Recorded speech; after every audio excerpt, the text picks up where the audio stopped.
मनोज जरांगे पाटील यांचं उपोषण आज त्यांनी मागे घेतलंय। त्याबद्दल मी मनोज जरांगे पाटील यांचं मनापासून आभार मानतो त्यांचे, आणि त्यांच्या सहकाऱ्यांचे देखील आभार मानतो। आणि सकल मराठा समाजाने शासनाच्या आव्हानाला, विनंतीला मान देऊन हे जे आंदोलन होतं, उपोषण मागे घेतल्याबद्दल मराठा समाजाला देखील मनापासून मी धन्यवाद देतो। यामध्ये जे मुद्दे मनोज जरांगे पाटील यांनी आमच्या शासनाच्या शिष्टमंडळासमोर मांडले, खरं म्हणजे मी शिष्टमंडळातले माजी न्यायमूर्ती मारुतराव गायकवाड साहेब आणि न्यायमूर्ती सुनील सुकरे साहेब यांचं देखील मनापासून अभिनंदन करतो। त्याचबरोबर त्यांच्याबरोबर ॲडव्होकेट हिमांशू सचदेव आणि इतर कायदे तज्ज्ञ या शिष्टमंडळात होते, आणि त्याचबरोबर आमचे मंत्रिमंडळातील सहकारी संदीपान भुमरे, उदय सामंत, धनंजय मुंडे, अतुल सावे, बच्चू कडू, नारायण कुचे यांनी देखील मनोज जरांगे पाटील यांच्याशी चर्चा केली। आम्ही परवाच्या दिवशी मी स्वतः मनोज जरांगे पाटील यांच्याशी फोनवरून चर्चा केली होती। त्यांचे काही मुद्दे होते, त्या बाबतीमध्ये मी देखील त्यांच्याशी बोललो, आणि त्यांनी एवढंच सांगितलं की सरकार टिकणारं, कायद्याच्या चौकटीत बसणारं आरक्षण देण्यास कटिबद्ध आहे, आणि ज्या कुणबी दाखले जे आपण मराठवाड्यात देतोय, कुणबी नोंदी ज्या सापडत आहेत, जो आपला 1967चा निर्णय आहे, 2004चा GR देखील आहे की ज्या जुन्या नोंदी आहेत कुणबी, त्यांना आपण कुणबी दाखला देणं, यावर देखील खूप मोठं यश जस्टिस शिंदे कमिटीला मिळालं असं मी त्यांना म्हणालो। जवळपास 13,500 14,000 अशा प्रकारच्या नोंदी आणि दाखले ज्या नोंदी सापडल्यात, ती एक मोठी अचीवमेंट आहे, आणि त्यासाठी जस्टिस शिंदे कमिटीने देखील दिवस रात्र काम केलंय। आणि म्हणून ज्यांनी जेव्हा त्यांना आणखी यामध्ये कुणबी नोंदी सापडणार आहेत असं जे काही खात्री पटल्यानंतर त्यांनी मुदत मागितली। हेही मी मनोज जरांगे पाटील यांच्याशी बोललो, आणि मी त्यांना हेही सांगितलं की उद्या आपण जे काही निर्णय घेणार आहोत तो टिकणारा पाहिजे, तो कुठे चॅलेंज होऊ नये। यामध्ये शेवटी तुमची देखील जी काही लीडरशिप आहे, तुमचं जे देखील एका आंदोलनाचा तुम्ही नेतृत्व केलेलं आहे, ते देखील म्हणजे आणि सरकार म्हणून मुख्यमंत्री आणि माझे सर्व सहकारी यांच्याबद्दल देखील समाजामध्ये कुठलाही संभ्रम किंवा कुठलाही किंतु परंतु निर्माण होऊ नये, अशा प्रकारचं काम आपण केलं पाहिजे। ही चर्चा झाल्यानंतर काल आमचे सहकारी बच्चू कडू त्या ठिकाणी गेले होते, ते माझ्या संपर्कात होते, आणि मी आणि आपले उपमुख्यमंत्री देवेंद्रजी, दुसरे आपले उपमुख्यमंत्री अजितदादा, आम्ही सगळ्यांनी ठरवलं की सरकार शेवटी चर्चेतून आणि संवादातून हा प्रश्न, कुठलाही प्रश्न हा सुटू शकतो, आणि चर्चा करण्याची जेव्हा दोन्ही बाजूची तयारी असते त्यावेळेस चर्चेतून मार्ग निघतो, आणि म्हणून सरकारने देखील ठरवलं, आणि त्याप्रमाणे कायदे तज्ज्ञ देखील गेले, आणि आमचे मंत्री देखील गेले। मला वाटतं ही इतिहासातली पहिली घटना असेल की कायदे तज्ज्ञ एका उपोषण स्थळी आंदोलकांशी बोलण्यासाठी जातात, कारण गायकवाड साहेबांनी जे पहिलं आरक्षण त्यांच्याच अहवालावर आपण दिलं होतं, त्यामुळे गायकवाड साहेबांना पूर्ण याची खडानखडा माहिती होती आणि त्यामुळे मला वाटतं आज हे सर्व चर्चा झाल्यानंतर मनोज जरांगे पाटील यांना देखील जे जस्टिस शिंदे यांनी काम केलेलं, त्यांच्या कमिटीने काम केलेलं, याच्यावर विश्वास आणि त्यांनाही खात्री पटली की खऱ्या अर्थाने सरकार अतिशय गांभीर्याने प्रामाणिकपणे काम करते आहे आणि म्हणून त्यांनी जे काय मुद्दे उपस्थित केलेले आहेत त्यामध्ये मनुष्यबळ वाढवणं, ते जस्टिस शिंदे कमिटी अधिक सक्षम करणं, त्यांना प्रत्येक जिल्ह्यामध्ये मनुष्यबळ वाढवून देणं, कुठेही त्यांना जी काही यंत्रणा आहे ही सर्व यंत्रणा जी वाढवून देणं, या बाबतीमध्ये त्यांचा मुद्दा अतिशय रास्त आहे आणि त्यानुसार ज्या ज्या ठिकाणी राज्यामध्ये ज्या कुणबी नोंदी आहेत या तपासल्या जातील आणि त्यावर त्यांना कुणबी दाखले देण्याचा जो GR सरकारचा आहे त्याची अंमलबजावणी पूर्णपणे केली जाईल। शेवटी सरकार म्हणून आपण कुठलाही निर्णय असा घाई गडबडीमध्ये घेऊ शकत नाही, त्याला कायदेशीर आव्हान निर्माण होतील, ते कायदेशीर ह्याच्यावर टिकणार नाहीत आणि मग सरकार म्हणून आम्ही कुणाची, मराठा समाजाची किंबहुना इतरही समाजाची कुणाची फसवणूक करू शकत नाही, करणार नाही आणि सरकार वेळ काढूपणा देखील करणार नाही। आज जी मुदत 2 महिन्याची आहे त्यामध्ये जास्तीत जास्त काम करून या मराठा समाजाला न्याय कसा देता येईल आणि त्याचबरोबर इतर जे काही समाज आहेत या इतर समाजाला त्यांच्यावरही अन्याय न करता जे काम आपल्याला करायचं आहे त्यामध्ये सरकार कुठेही कमी पडणार नाही, अशा प्रकारचा निर्णय आज आपण घेतलेला आहे आणि मला वाटतं बाकी तर सगळे मुद्दे आपली तिकडे टीम तिकडे होतीच आणि जे काही चर्चा आमचे लोक करत होते आणि मनोज जरांगे पाटील मुद्दे उपस्थित करत होते हे आपल्याला देखील सर्व माहीत आहेत आणि म्हणून या वेळेमध्ये ज्यांच्या नोंदी आहेत त्या नोंदी तपासण्याचं काम युद्ध पातळीवर केलं जाईल आणि त्यांना दाखले दिले जातील।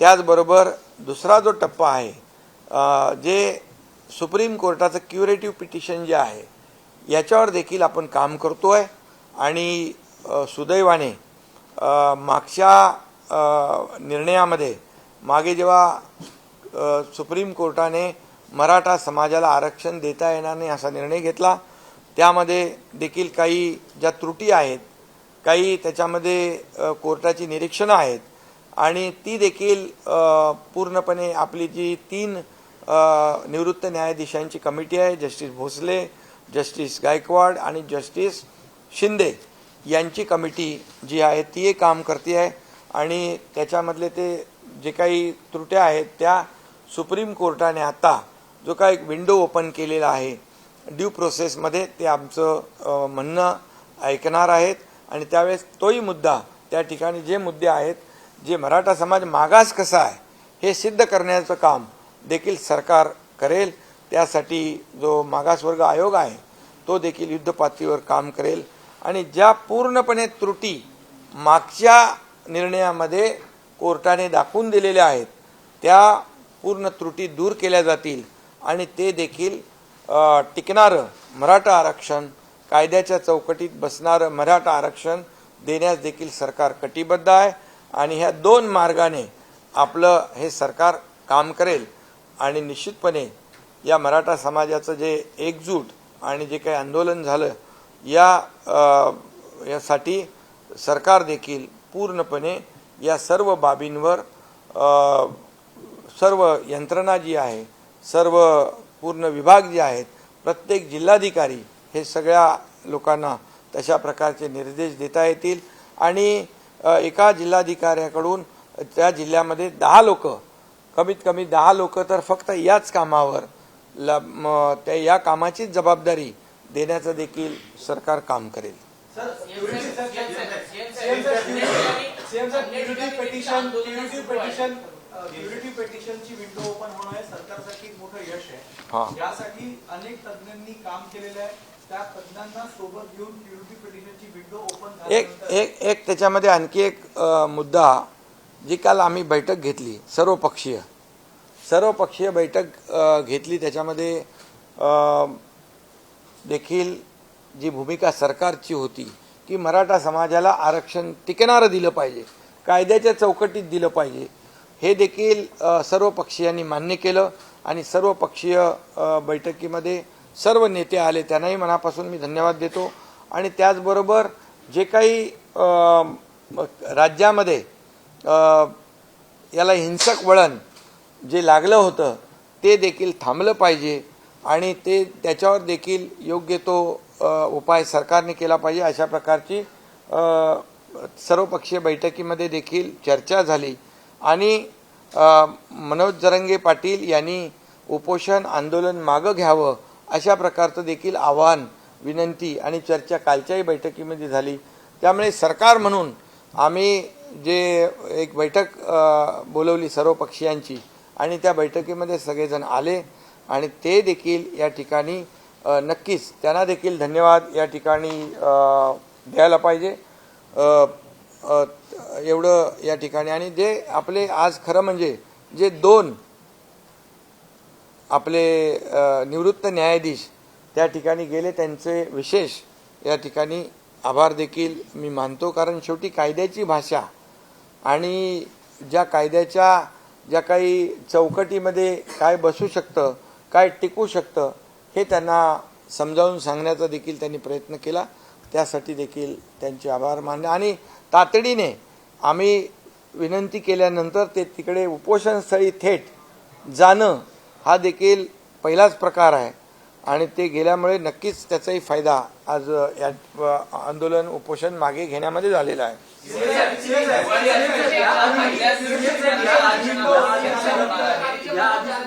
जरांगे पाटील उपोषणाला बसले होते, त्यावेळेस तुम्ही भेट दिली होती. उपोषण आंदोलन त्यांनी मागे घेतलं होतं, पुन्हा ते सुरू झालं.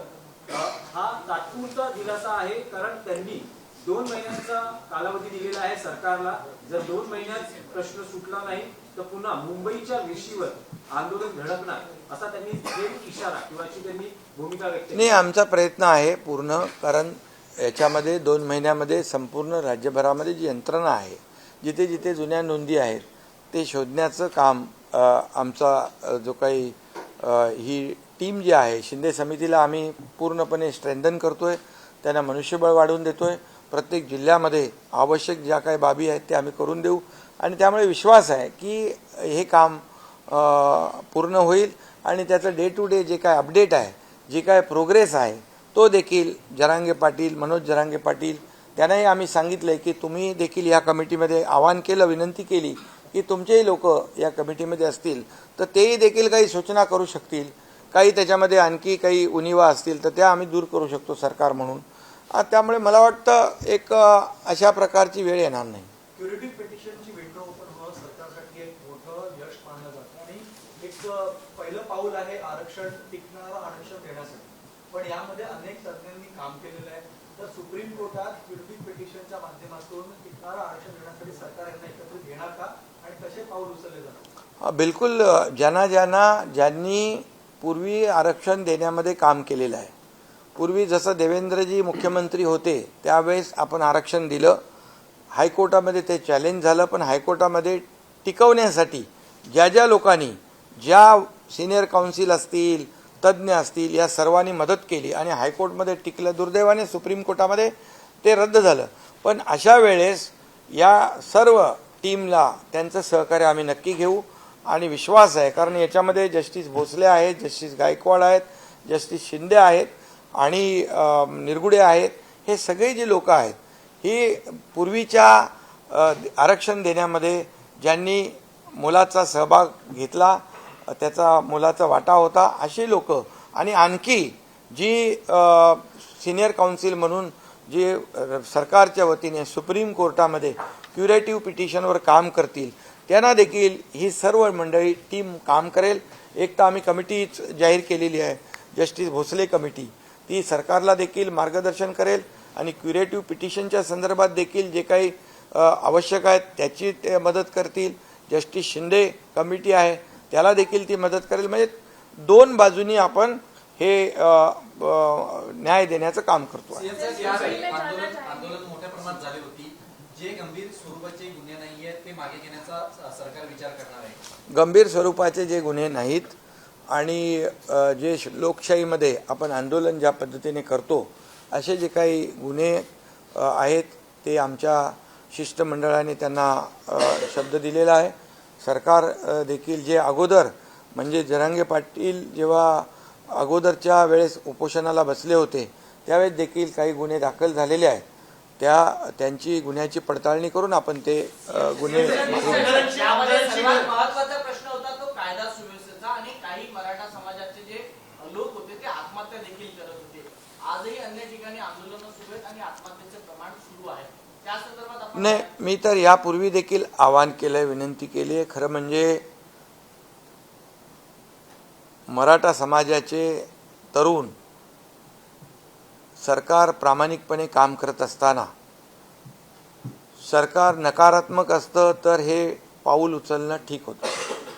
मी आज पुन्हा मराठा समाजाच्या तरुणांना नागरिकांना देखील एक विनंती वजा आवाहन करतो की आपण टोकाचं पाऊल उचलू नका आत्महत्येसारखं. कारण शेवटी आपल्या मुलाबाळांची परिस्थिती त्यांना वाऱ्यावर सोडता येणार नाही आणि आपला परिवार जो आहे, कुटुंब आहे, त्यालाही वाऱ्यावर सोडू नका. आणि सरकार पूर्णपणे मराठा समाजाला आरक्षण टिकणारं, कायद्याची चौकटीत बसणारं देण्यास कटिबद्ध आहे, जबाबदारी आहे आणि त्याप्रमाणे आम्ही कामही करतोय. त्याचे रिझल्ट देखील आपल्या समोर आलेले आहेत. 2 लेवलला आम्ही काम करतोय. त्यामुळे मराठा समाजाने संयम राखणं आवश्यक आहे आणि तरुणांनी देखील संयम राखणं आवश्यक आहे. खरं म्हणजे काही ठिकाणी दुर्दैवी घटना घडलेल्या आहेत.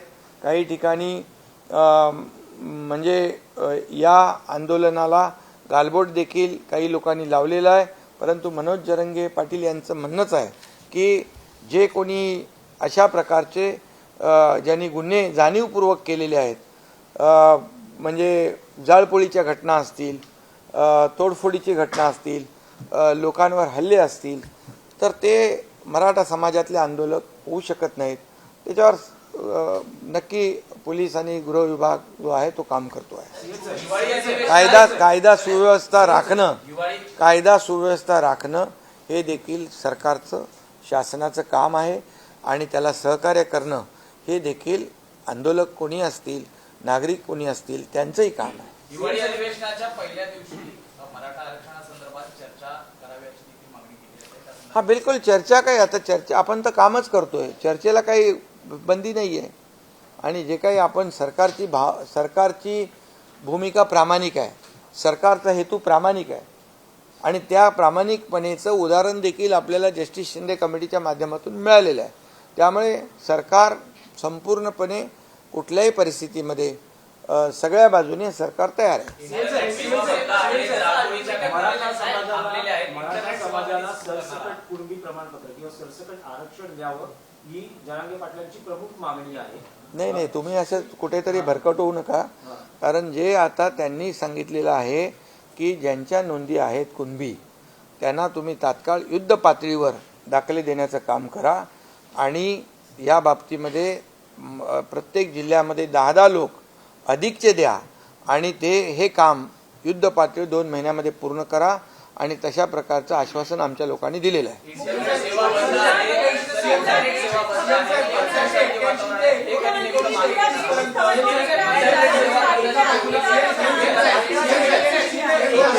एकाने बोला कोणीतरी. अरे नाही, तुम्ही बोला. इंटरनेट सेवा देखील बंद आहे, त्या नेमक्या कधी मागे घेतल्या जाणार आहेत? परिस्थिती आता किती नियंत्रणात आहे का? हे बघा, याच्यामध्ये कुठेही ज्या ठिकाणी अतिशय मोठ्या प्रमाणावर कायदा सुव्यवस्था बिघडली, ज्या ठिकाणी जाळपोळ झाली, लोकप्रतिनिधींच्या घरावर हल्ले होऊ लागले, अशा परिस्थितीमध्ये कायदा अबाधित राखणे, सुव्यवस्था राखणे हे पोलिसांचं काम आहे. आणि आता सध्या परिस्थितीमध्ये सगळीकडे शांतता आहे.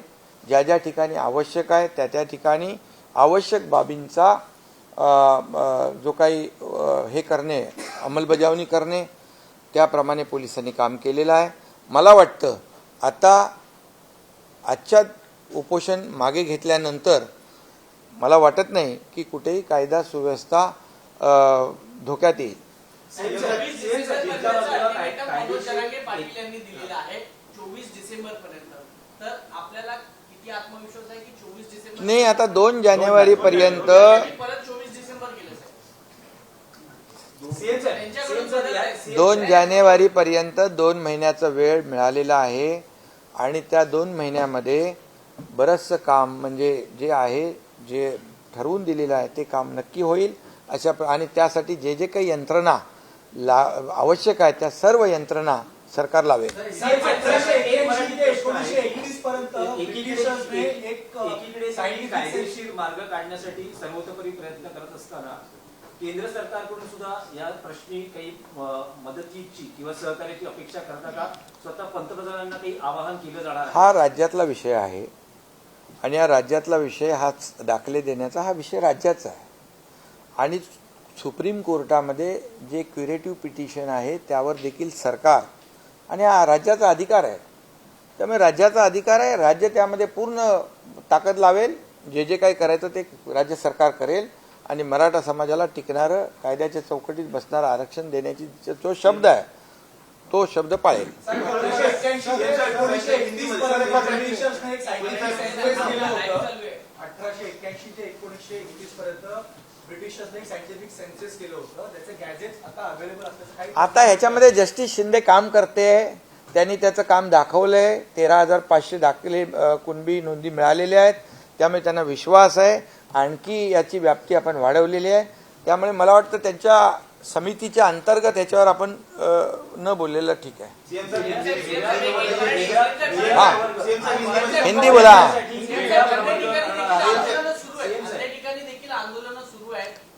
ठीक आहे, आता आंदोलन जे आहेत, आजचं उपोषण मागे घेतल्यानंतर सगळ्यांनाच आवाहन केलेलं आहे की आज सगळ्यांना मी आवाहन करतो, विनंती करतो.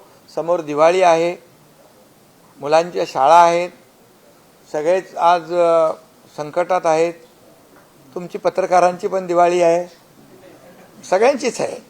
त्यामुळे तुम्ही पण जरा मी पुन्हा एकदा सांगतो की हा लोकशाहीतला चौथा स्तंभ आहे.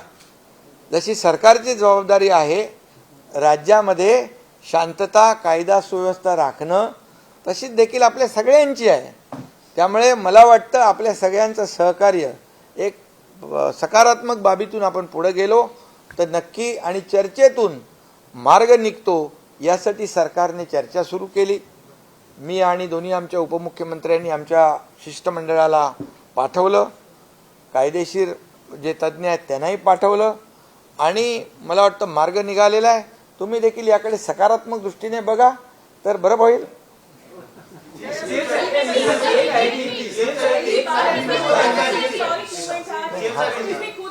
महिला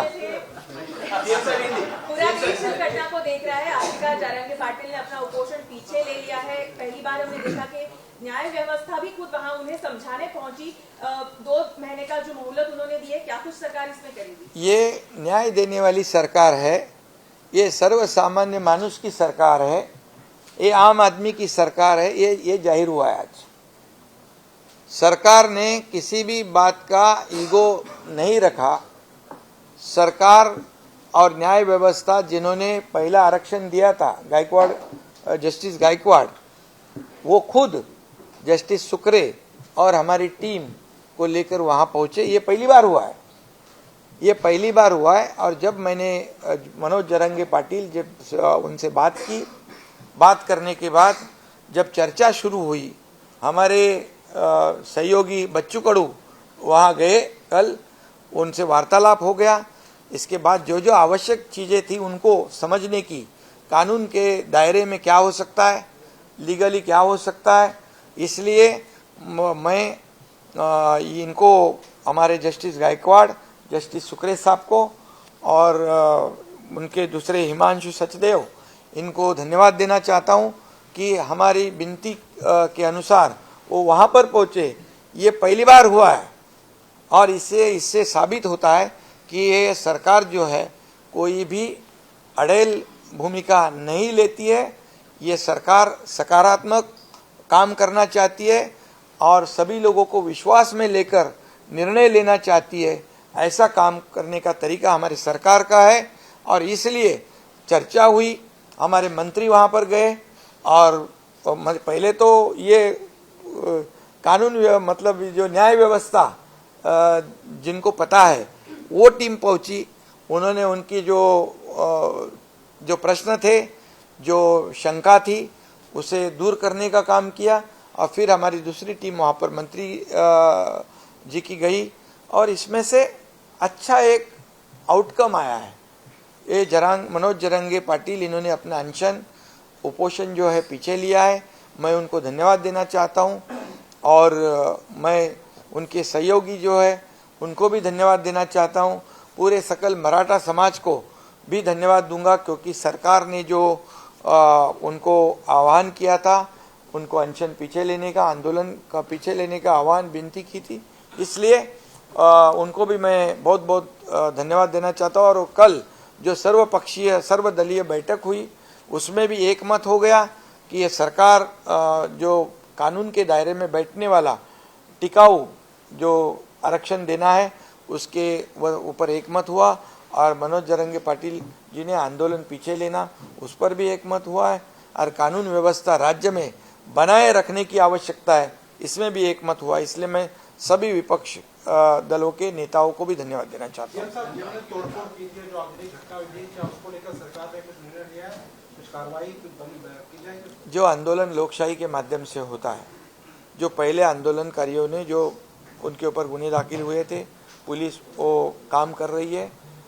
जो लोकशाही के माध्यम से जैसे